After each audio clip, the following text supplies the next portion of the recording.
Yo, what's up, guys, and welcome to MCoC Essentials. Today, we're going to be talking about masteries. So let's jump into it.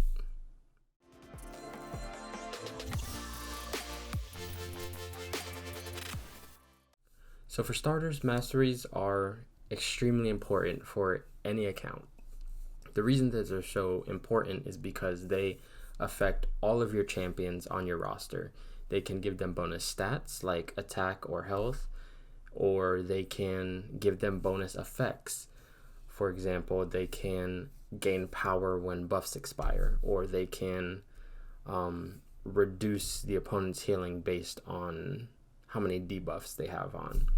So there's a lot of different things that you can do to play around and tweak with them and make them fit your playstyle. However, they're extremely important because they greatly improve the power level of your champions. Now, before I jump into it, I want to say that I personally don't feel that there is a one size fits all mastery setup. There are some more like general utility setups that you can run that would maybe be a good baseline for all of your champions, but in my opinion, mastery should be tailored for every summoner, for their account, their champions, their playstyle, and the content that they're trying to do. So with that being said, let's go ahead and jump into it. Right now, we're on the beginner account that I started for my 30-day challenge. I did fail that challenge, so I went back to like my original 6-year-old account that I quit 5 or 4 years ago. So I'm going to try and rebuild that up. But yeah, this is the month-old account, and these are my mastery setups. So I'll just let you glance over them for a second, and then I'll go ahead and explain why I have what I have and what I think everybody should be focusing on. So for starters, I think that every beginner should not focus on offense. I think offense should be the last thing that you invest units into, stony cores, all of that kind of stuff. I think this should be the very last thing that you touch after you get your defense and proficiency set up. But I think the good things to focus on are what you see here, and then jump into precision and cruelty.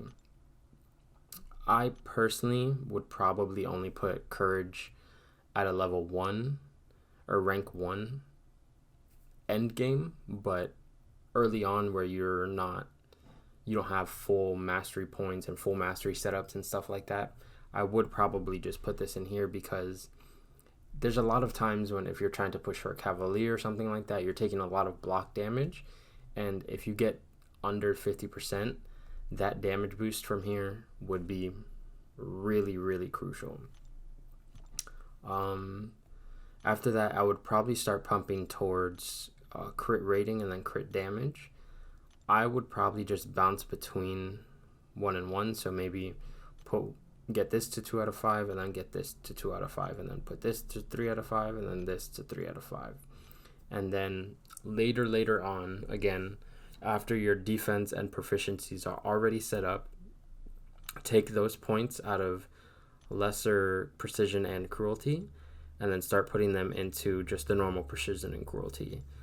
I personally go 1 here, 1 here, 1 in pierce, 1 in lesser, 4 in precision, 1 in lesser, 5 in cruelty, and then 1 in courage. So I will show you what my end game setup is, but that's what I would personally run into, because ideally what you want to have is for defense and offense, and this first like small tree for the top left, so like this section right here that you see, you want to have 15 points so that you can start unlocking these trees to the right. So those 2 trees that you see right there, those you can't access unless you have 15 mastery points invested into this tree. So ideally, the way that most setups would be 15 in this section, and then whatever masteries they want from here. Same thing with defense. You want 15 on this side, and then you start building into whatever defense masteries you want. And then proficiencies is a little bit different. They only real masteries that you would want to push into after having 15 mastery points would be Mystic Dispersion. The rest you can kind of focus here and leave it probably somewhere between like 8 and 10. That's probably where I would put it, but again, that's just my preference. So this is what I would aim for. I'll show you my end game masteries at the end. Defense would be my second priority for setting up masteries. The big priority being willpower. Now, the importance of willpower is that anytime you have a debuff on you, if you're not a robot, you gain a passive regeneration. So this is really good to offset things like bleed, where if you're taking 100 bleed damage per second, you can use this to heal some of that. So in most cases, it'll probably be something like it'll heal for 60 and then you're taking 100. So instead of taking that full 100, that 60 regeneration offsets it, so you're only taking 40. So it kind of reduces it. But on the other hand, you can just heal, like gain a passive regeneration buff whenever you have something that doesn't do damage on you. So if you have a fatigue, a concussion, a armor break, something like that, you can passively regenerate health. So it's super useful, especially on characters that place debuffs on themselves, like Kingpin, or characters that can still get debuffs but not take damage from it. So for instance, Corvus and Omega, they'll still have the bleeds on them, but they don't take as much damage. So just any bleed just gives them a heal pretty much. So this is what the end focus would be. Now here, there's a lot of, I don't want to say controversy because that sounds more serious than it is, but a lot of people, this is probably the most flexible part of any player's mastery setup. So personally, the way that I set it up is like this. This will always be my initial 15 points before I jump into here. The only difference would be I would take one out of perfect block, typically either perfect block or salve.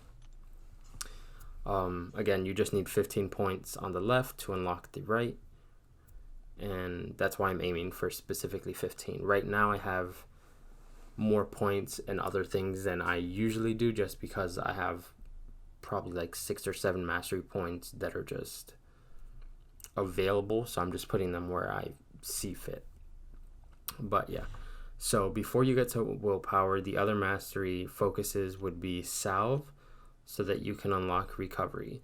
Recovery, as you can see there, just increases the regenerations that you get. So if you have like Wolverine or Voodoo that have really strong regenerations, this will increase that by 15%. And again, for characters like Wolverine that can stack them, that's a stacking 15% per regeneration essentially. So it's just, yeah, it's a really strong mastery. The reason that I put them in block proficiency and perfect block is because, for one, perfect block is a really good stat to have because it reduces your damage to 0 periodically. Yeah, it's only 4%, but that's in addition to your character's base stats. So there's some characters that have really high block proficiency and really high perfect block chance, and this just helps to elevate that even more. As well as this adds parry stun duration scales with perfect block. So this doesn't make it so that it's drastically longer, but it does make it a little bit longer. So in those matchups like against Groot or Rogue, this could be that difference between a millisecond where you have to hit them or they'll parry you when they shrug off the stun. So it's just a little thing to just kind of min-max. But again, this part of the tree between offense and proficiencies is very flexible. Block proficiency I keep at 4 just because, again, I think that's a very strong baseline stat, because no matter how hard you try, eventually you're going to get hit into your block. And the higher the block, the less damage you take. So it just seems like a no-brainer to me. Now, a lot of people opt out of both of these because they don't see as much of a impact in fights, and then opt into energy resistance and physical resistance, or sometimes they may go into stand your ground, which is whenever you get hit with a heavy, you can still block it essentially instead of getting hit and knocked down. So those are all options. I personally don't like using them. I like this setup here. You can also pull points out of salve because it's only 4 health per second, or 8 health per second for 60 seconds. So if you do the math, that's like 240 a fight max, which at end game is nothing. But early game, this is a very powerful mastery that can be basically a full potion every fight, which doesn't sound like much, but if you're doing 10, 11, 12 fights per path on like a story quest, that's a bunch of health and a bunch of potions saved. So I personally find value in it, but again, this is very flexible. If you don't, just take points out of there and put them elsewhere. This is just essentially a ladder so that you can get to willpower and whatever other masteries you want on that right side. And then proficiencies is, I think, where every new character or new summoner should focus, and is the most important part of anybody's tree. So Mystic Dispersion I'll talk about in a little bit, but the main ones are Parry, Stupefy, and Dexterity. So Parry makes it so whenever you do a well-timed block, you stun the opponent. Very obvious. Every player should know that. It's very, very, very, very, very important that you learn to master pairing and repairing, double pairing, whatever you want to call it. Again, yeah, it's super important. It's a 1 second stun, and then it can increase by up to another second based on your perfect block chance. Now, the next mastery, Stupefy, makes it so any of your stuns inflict for 0.5 additional seconds. So this bumps up your parry from 1 second to 1.5 second plus whatever percentage you get from your perfect block chance. So again, I personally think that these are 2 of the 3 mandatory masteries that every player should have. After that, you can get Dexterity. I think it's only worth it to get 1 point in it. However, it's not bad if you want to put 3 in it. So for instance, me, I just have extra points laying around, so I put it in there. And I do find value in it. However, if I had other masteries unlocked, I do think that there's a lot of other masteries that give more value. But this, it does affect it because every rank that you go up, it increases the amount of critical rating that you get and the duration that critical rating increase lasts. So essentially what this is it allows you to swipe left on your screen, and you can dodge special attacks and just normal attacks from the enemy champion. So things like Cyclops Beam, you can dash back and completely evade it and not take any chip damage, or if it's unblockable, you won't get hit, all that kind of stuff. So after that, Limber is really good. It decreases any stun debuffs that you get hit with. So if you're in Arena, Alliance War, anything like that, and you get parried, you can use this to reduce it by 50%, and in most cases, you'll be able to recover and block in time, so you won't get hit and punished. Yeah. So after Limber, the 2 other masteries that you could go into if you wanted to, however, I don't like them. I don't feel that I get enough value out of them for me, is Petrify and Pacify. They only get you only feel their effect when they're stunned. So on opponents that are stun immune, debuff immune, stuff like that, or shrug off abilities, this doesn't apply to them because they're not going to be stunned. And it's such a low amount, and you only really feel it against certain matchups. Like this, you mainly feel this in matchups where they have really high healing or really high power gain, which is occasionally like a Wolverine or Hyperion, something like that. And then Pacify reduces their ability accuracy when they're stunned, so this is useful again in matchups like Electro or something where you want to parry them and then hit into them. But like Magic, something like that, where you want to stop their abilities from activating as you're hitting them. Again, it is very useful when it works out. I just don't feel that it works out very often, so I don't value it all that much. So I think that's it for all of the core masteries. So I'm just going to go ahead and jump into some of the more important endgame masteries. So we'll start with Mystic Dispersion since we're here. This is super big for characters like Doctor Doom, Magic, Black Widow, Clairvoyant, any character that's going to be nullifying buffs constantly. This gives them a constant flow of power so that they can just continuously launch specials. This scales from 2% per buff that expires to 12%, which is huge. So characters like Hyperion, basically every time that you nullify, stagger, anything like that, or even if the power gain just expires, you'll gain 12% of a bar of power, which is a lot. It's hard to describe how much that is, but it's a lot. And if there's any sort of like buff stacking, in cases like Groot where they gain a bunch of things at once, you nullify them and then instantly you're like at full bar of power. So it's super useful. It can get out of hand very quickly, but if you have a Mystic heavy roster, so if you're rocking Doom, Magic, Black Widow, Clairvoyant, Ghost Rider, those kind of characters in your regular questing teams and you're using them every day, this would be a very good mastery to look into because it does make them crazy strong. I'll jump into offense first before I jump into defense. So one very core endgame mastery setup is called Suicide Masteries, which is from Glass Cannon up to Liquid Courage and Double Edge up here on the right. So if you can see right under where defense is, it's going to be those 5 masteries.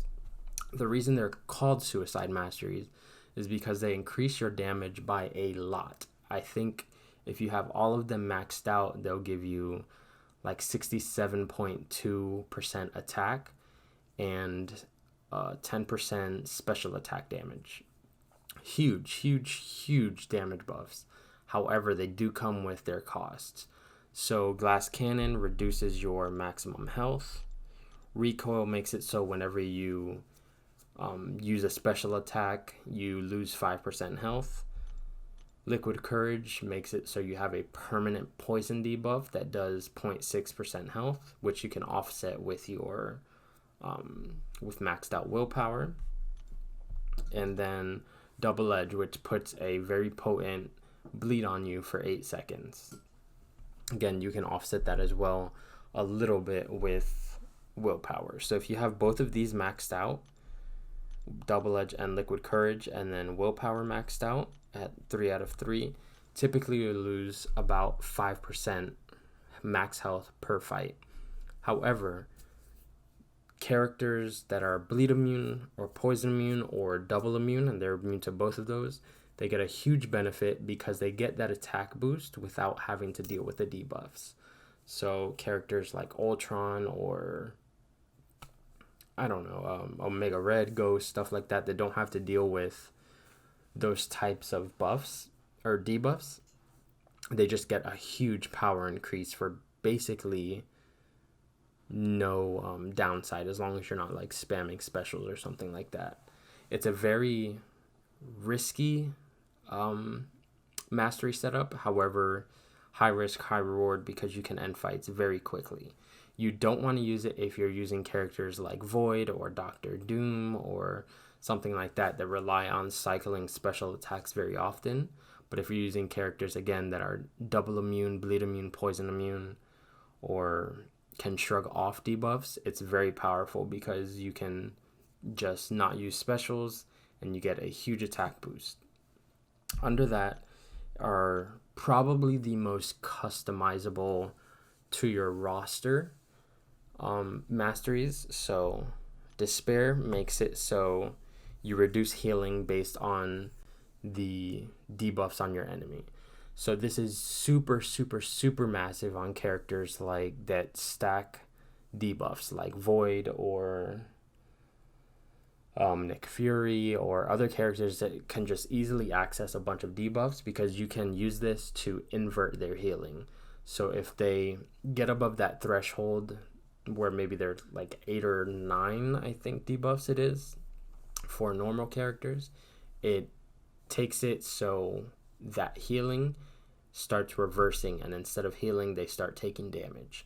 So this is super, super, super important if you're running those characters that stack debuffs. It's huge. It makes them so much stronger and lets you inverse that healing on Void specifically a lot quicker.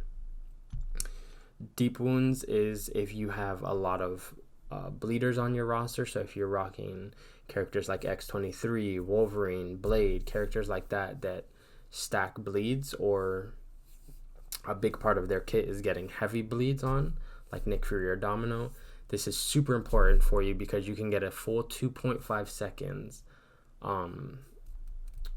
duration on those bleeds, which is huge. However, it's very, very, very expensive to unlock. I think you have to use 1 carbonadium and 2 stony cores per level, which is roughly like 800 units per level. So it's very, very, very expensive, but it's very powerful if your roster fits, like if you have a lot of bleeders. Assassin is a very good generic mastery because anytime the opponent is under 18% of health, you get a really big attack increase and you decrease their ability accuracy. Sometimes that can screw you over in cases like Thing, where if you're trying to count his stacks and you reduce his ability accuracy, it can mess up your flow and mess up your count a little bit. But in most cases, I think it's a really good mastery to have. So now I'm going to go back to my main account, quote unquote, to show you my endgame setup. So give me one moment. All right, so here we are in my main account, and this is what I run. So in most cases, this is the mastery setup that I'm going to be running. Now, if there's going to be an instance where I want to, like, let's say I'm making a big push in Act 6 or something like that, where I want to try and mitigate the amount of damage that I'm going to be taking per fight, I'll probably turn off Suicide Masteries and put all of these points into Deep Wounds and Assassin, typically.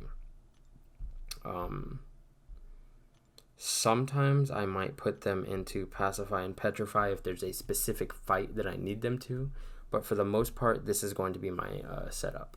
So I like running Masteries or Suicide Masteries again because it ends fights way quicker, way quicker, and it just inflates your player rating or your character's rating by quite a bit, so it just makes them look stronger.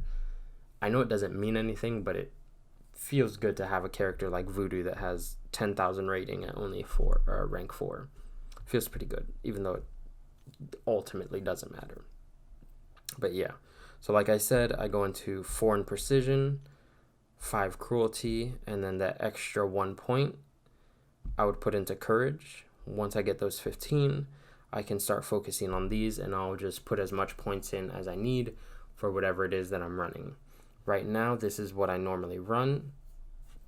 If I'm going to be taking off Suicide Masteries, I'll take off the 1 from Glass Cannon and 3 from Liquid Courage, throw those into Deep Wounds.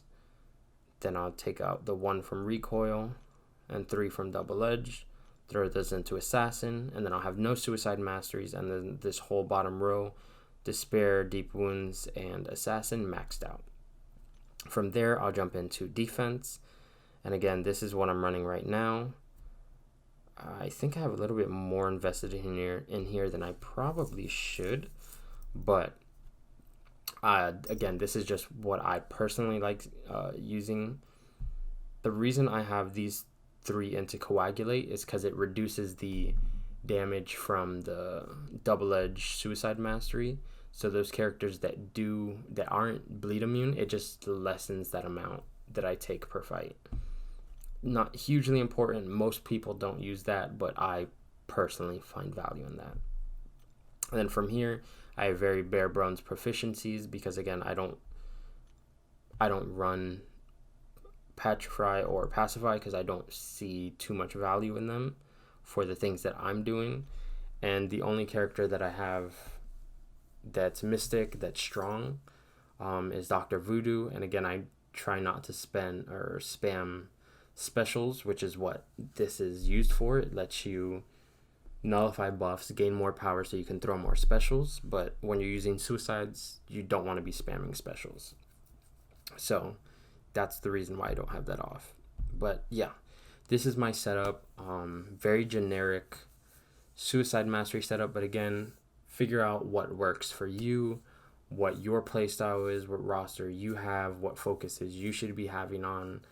And yeah, if you have any more questions, let me know in the comments below. I know this was a way longer video than I was expecting it to be, but I tried to explain as much as I possibly could for like at a very base level what each mastery did and when they would be useful, all that kind of stuff. But yeah, again, tailor it to your roster. Appreciate you guys for watching. If you have any more questions, reach out, hit the thumbs up if you liked it, subscribe if you want to see more, because there will be more MCoC Essentials coming. This is just episode 1, and thank you for watching it. Peace.